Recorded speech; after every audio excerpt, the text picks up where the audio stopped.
Imagine a machete attack days before a wedding. The bride is injured, the friends are shocked, and yet the wedding goes on. Why? Why proceed after such violence? Why did those who knew stay silent? Why did she? This story is a stark and tragic proof that sometimes love makes absolutely no sense. This is the story of Jasmine Williams. In the heart of Atlanta, at the bustling Sweet Auburn Curb Market, a vibrant life was extinguished. Jasmine was a beloved vendor, known for her handcrafted soaps. Her marriage to Marcus Jones, a man with a history of violence, was a source of concern for many.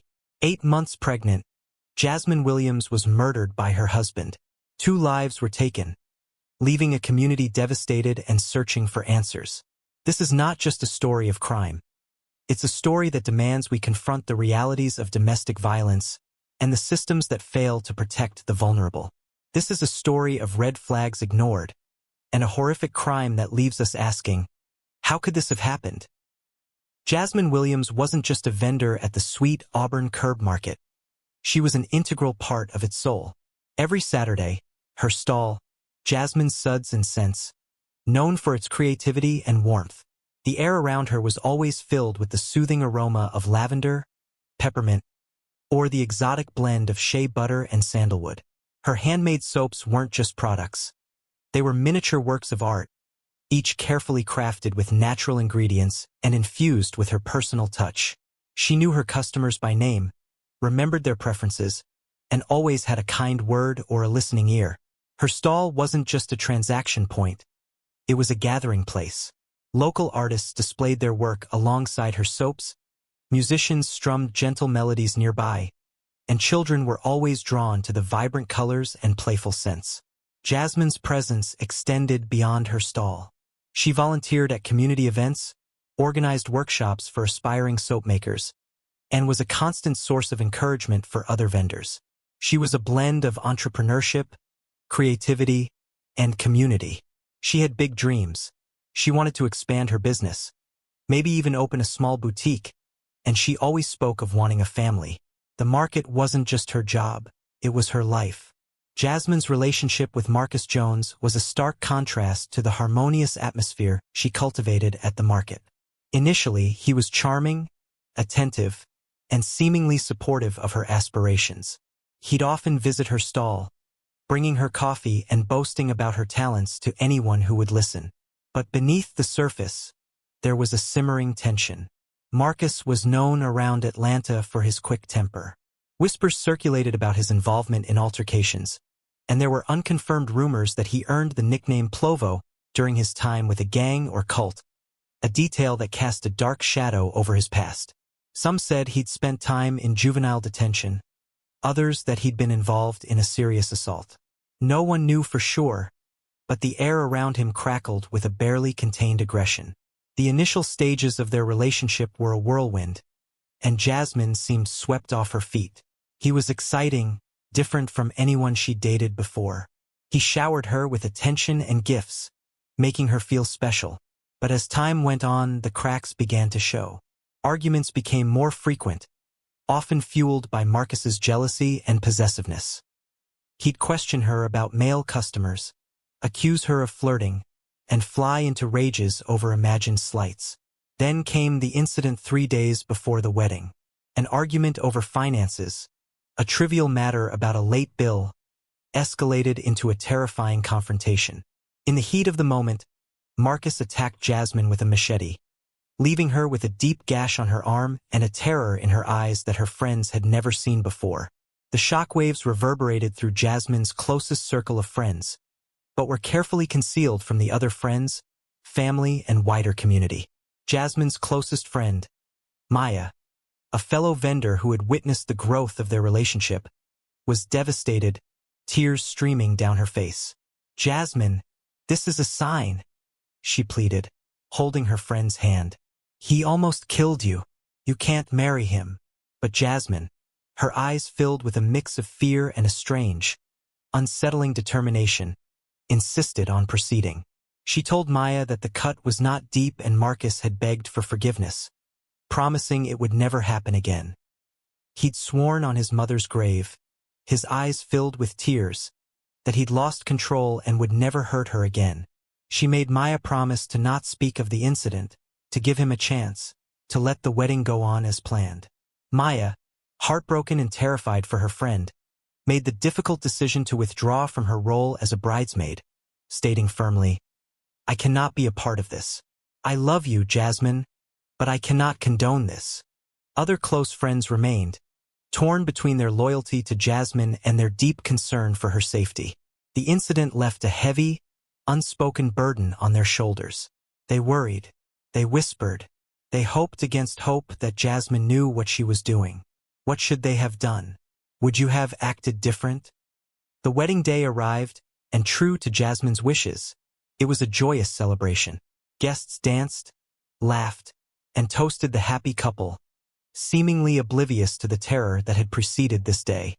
Jasmine, a radiant bride in a flowing white gown, smiled and greeted her guests, her carefully applied makeup concealing the lingering fear in her eyes. Marcus, impeccably dressed and charming, played the part of the doting groom to perfection. He held Jasmine's hand, whispered sweet nothings in her ear, and never let her out of his sight. The market vendors, who considered Jasmine family, attended with a mixture of joy and apprehension. Those who were unaware of the machete incident celebrated wholeheartedly, while those who knew exchanged furtive glances, their smiles tinged with worry. The joyous facade held, the secret remained buried. The immediate aftermath of the wedding was a period of cautious optimism. Marcus's behavior seemed to improve. He was attentive, helpful, and seemingly devoted to Jasmine. He'd arrive early at the market to help her set up her stall, bring her lunch, and shower her with affection. But beneath the surface, a subtle shift had occurred in Jasmine. She was quieter, more reserved. Her laughter, once spontaneous and infectious, was now infrequent and strained. She seemed to carry a weight on her shoulders, a shadow that lingered in her eyes. Those who didn't know about the attack attributed her change in demeanor to the stresses of newlywed life. They offered words of encouragement, reminding her that adjustments take time. But those who knew the truth watched with bated breath, wondering when the other shoe would drop. Despite the challenges, Jasmine continued to work at the market, clinging to the familiar rhythm of her routine. She poured her energy into her soaps, finding solace in the creative process. The scent of essential oils, the feel of the smooth, creamy lather, the vibrant colors swirling together, these were her constants in a world that felt increasingly unstable. Then came the news that brought a glimmer of hope. Jasmine was pregnant. The announcement was met with genuine excitement by most. Her friends were happy for her, though their joy was still tempered by their lingering concerns about Marcus. Jasmine, however, seemed genuinely excited, her eyes sparkling with newfound hope. She spoke of decorating the nursery, of choosing baby names, of building a future for her child. She would often touch her stomach when talking to her friends, and talk about the kicks and the dreams she had for her unborn child. But the shadow of Marcus's violence still loomed large, a constant reminder of the fragility of her newfound happiness. Jasmine's pregnancy should have been a time of joy and anticipation. She'd always dreamed of being a mother, and the thought of holding her own child in her arms filled her with a sense of purpose. She spent hours browsing baby clothes, decorating the nursery in soft pastel colors, and imagining the life she would build for her little one. But as her pregnancy progressed, the shadow of Marcus's violence grew darker, casting a pall over her happiness. His behavior became increasingly erratic, a terrifying blend of tenderness and rage.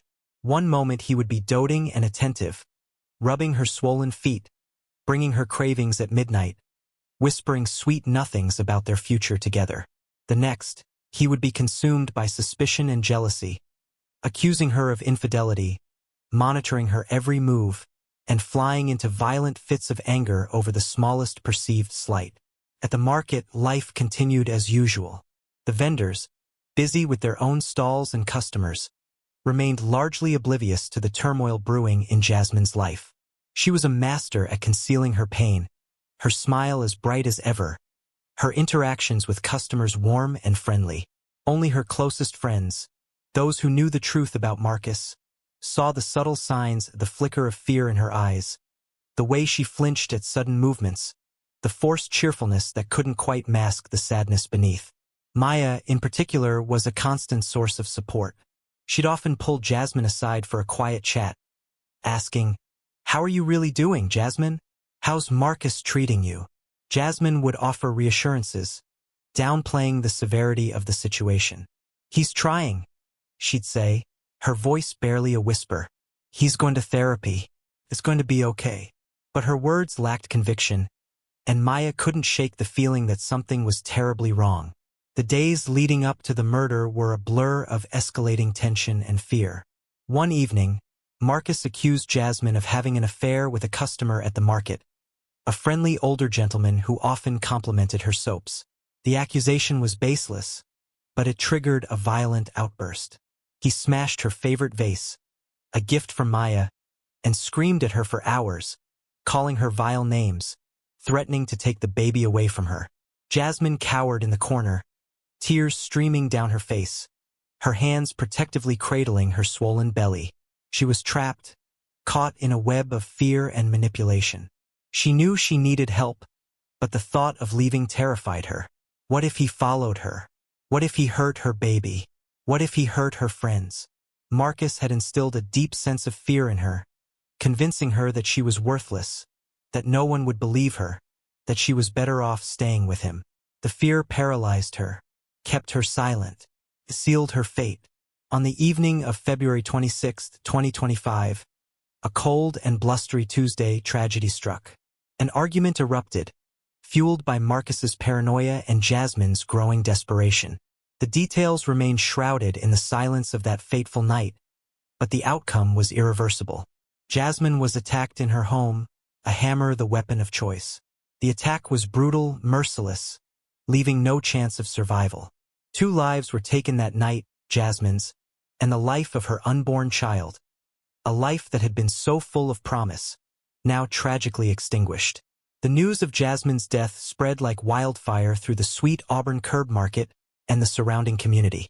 The market, once a place of vibrant energy and laughter, was now shrouded in grief and disbelief.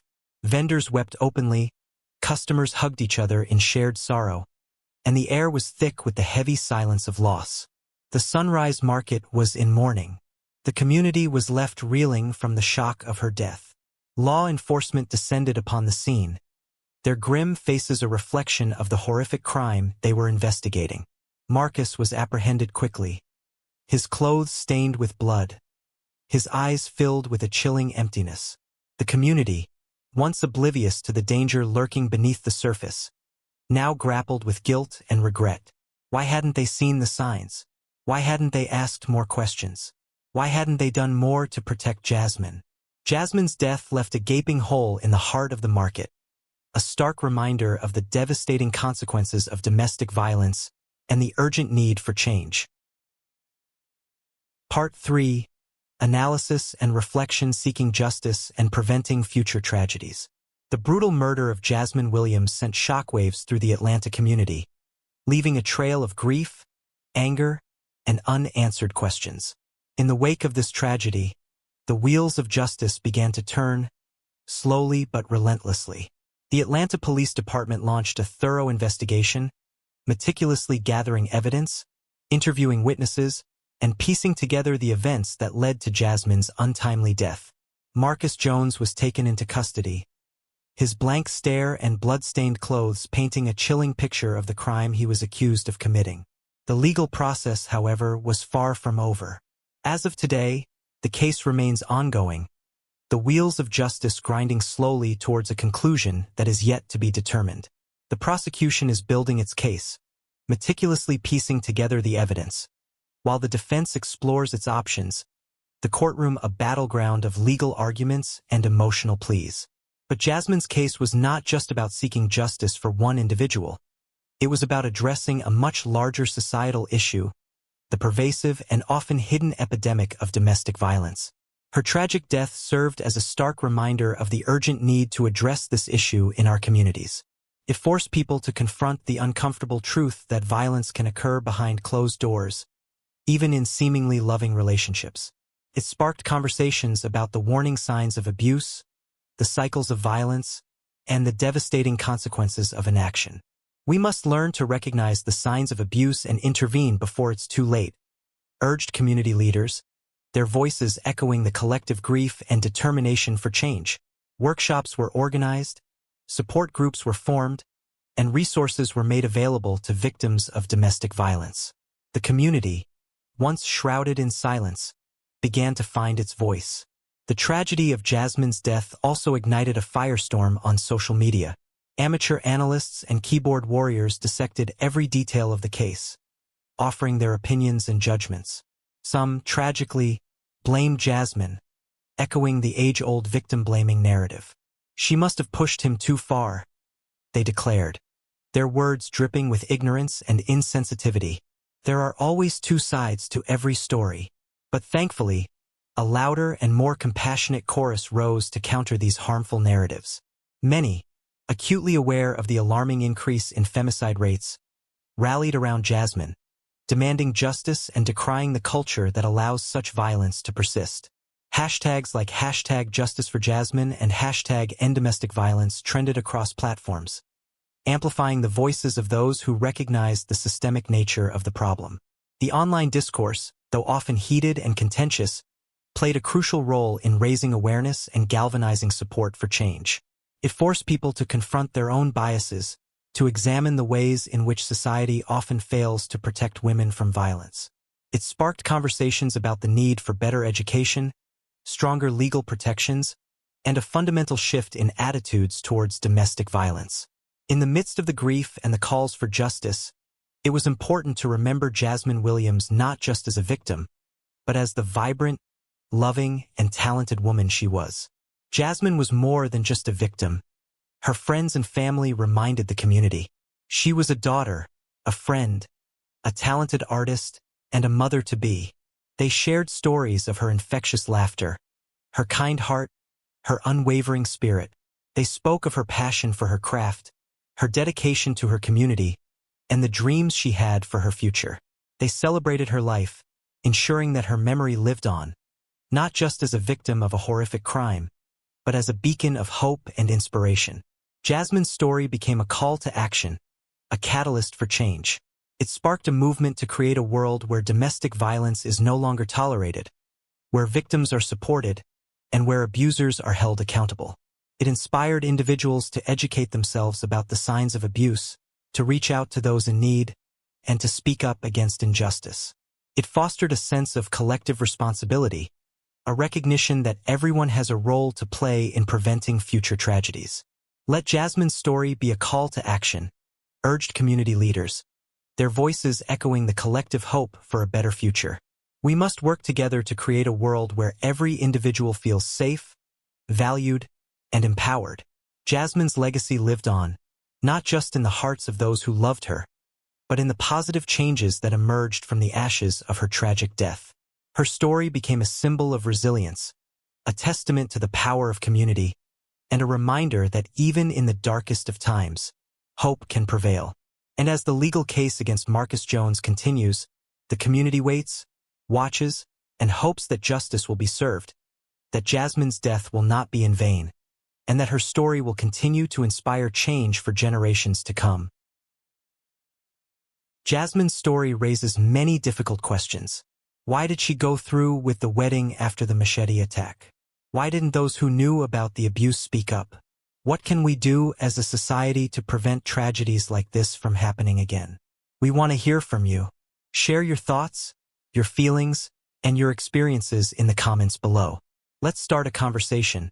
Let's raise awareness, and let's work together to create a world where domestic violence is no longer tolerated. And if you found this video informative and important, please share it with your friends, family, and social networks. Subscribe to our channel for more content on important social issues, and don't forget to like this video to show your support. Together, we can make a difference.